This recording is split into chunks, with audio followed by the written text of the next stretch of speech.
Sorry, I got a phone call, but like I was saying, what it seems to me that MicroStrategies and Michael Saylor, he seems to calm down his purchasing of the Bitcoin every time it's in a consolidation to the downside. When that should be when he's buying the most, he always seems to buy massive amounts as it's making a new high or just after it made a new high. But then in a few weeks after that, when it goes down 20-25%, he won't buy any. And then when it goes back up to the old high, then he buys. So that seems like an odd strategy to me.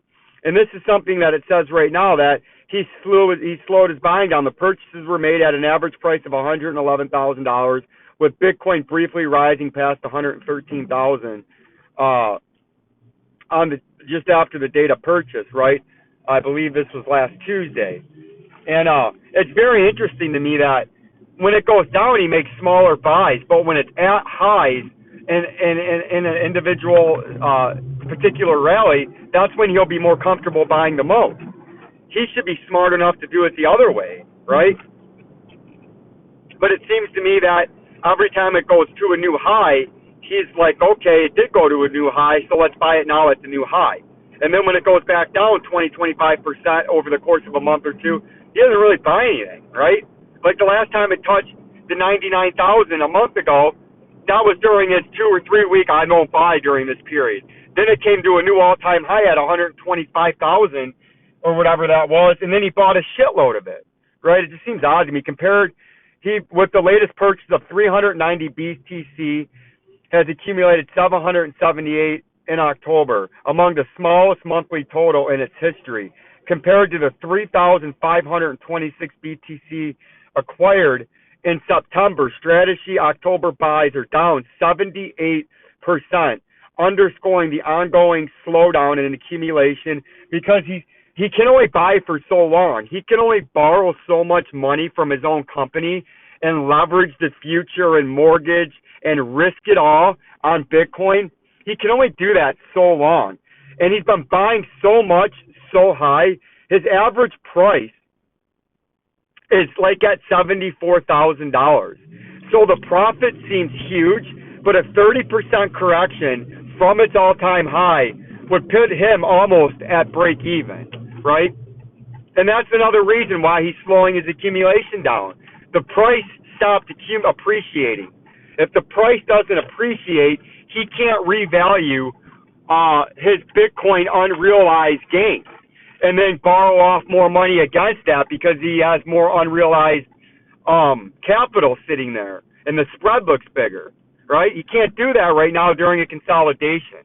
But let alone if there's a bear market or when there's another bear market and how much Bitcoin he's accumulated over 110,000, over 120,000, over 90,000, over 95,000. It's going to be a big, big problem. It's going to be very exciting and very fascinating to watch what the end game of this corporate BTC quasi Bitcoin treasuries that these companies have become. According to Quanta analyst Ja Martoon, the rapid slowdown in Strategy's Bitcoin purchasing has caused by capital raising difficulties, as we were just emphasizing, with equity insurance premiums plummeting from 208 to 4%.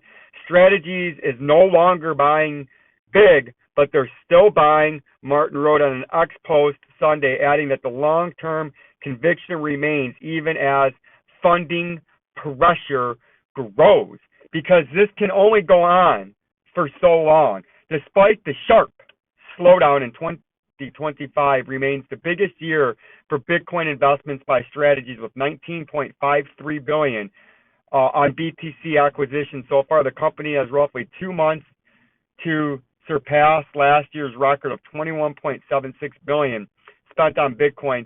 Strategy's latest 390 BTC buys came amid its common A stock falling below 280 last week, marking a great gradual sell-off after the shares topped at around 456 in July, according to TradingView data. So this is very interesting, and we're going to continue to watch this. What's going on with MicroStrategies? Bitcoin price, nobody cares about that guy's prediction. 140%, 90%, 100%, triple digit growth on Bitcoin, Ethereum, and Solana. Anything else that I'm interested on? I'm going to have to let you go. I got to get back into this fucking shithole, right? I got to get all my talking out now, though, because according to these Hitler Youth Jr. in there, you're not allowed to talk in the shop anymore. You can't talk to your coworkers at work, right? Never heard of such a fucking farce. And then they want to have good company morale. Yeah, you could take your company morale and shove it up your fucking ass. Tell me I can't talk, right? It's going to make me do less work. Fucking retards.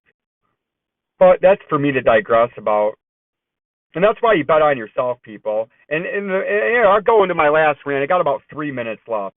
So if you want to hear a rant, stick around. A classic old Vincenzo rant. This is why I try to emphasize and stress to you, my beautiful, lovely audience, to stay out of debt, live below your means, have cash reserves, solid investments, and no debt, right?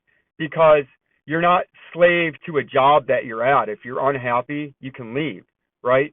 Or if you want to go out in phenomenally fantastic style, you get yourself fired, right? By saying everything you wanted to say at one time if you're ever in a bad mood, because you don't have any debt, your house is paid off, your car is paid off, you have no credit card debt, right? You have 5 years of the way you live in a CD right now that you could live off of, and then you have solid investments in gold and silver and mining stocks, 401k, real estate, right? I could get fired today and I could pay my day-to-day living and bills for the next several years, right? The way I have it set up. And I would just be drawing off savings, which I wouldn't want to do. I would get a new job before I did that. But it leaves me the flexibility that if I got fired today and out of the blue, I did something and got fired, and I get back on here in an hour and say, hey, old Vincenzo just got fired, I would go home, chill out, and my life wouldn't change. The bill would come in, I would pay it next week. The food, I would go buy it just like I normally would. I would just start to be drawn out of my savings.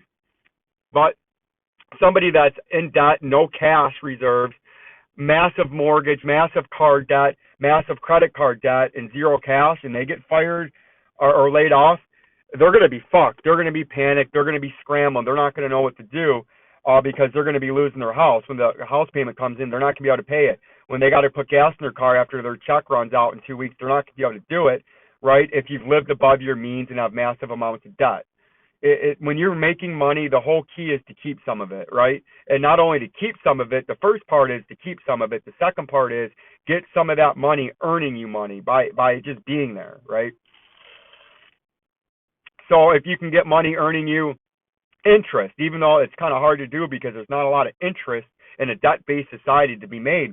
But if you have enough money and you can get 3 or 4% a year, it's 3 or 4% a year. If you got $100,000 at 4%, you're making $4,000 in income a year to do nothing. If you had $1 million, you're getting, $40,000 a year of income and growing your money every year, right?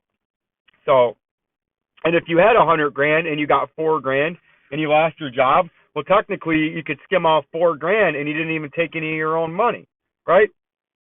So it's all about keeping some of the money you have and then investing it into various different assets on instruments in order to get either appreciation in real estate or stocks or compounding interest in money markets, CDs, or stuff like that, right? Join the channel, like the channel. Peace and love. I got to get back into this fucking garbage. The Rex Eyebrow, Jay.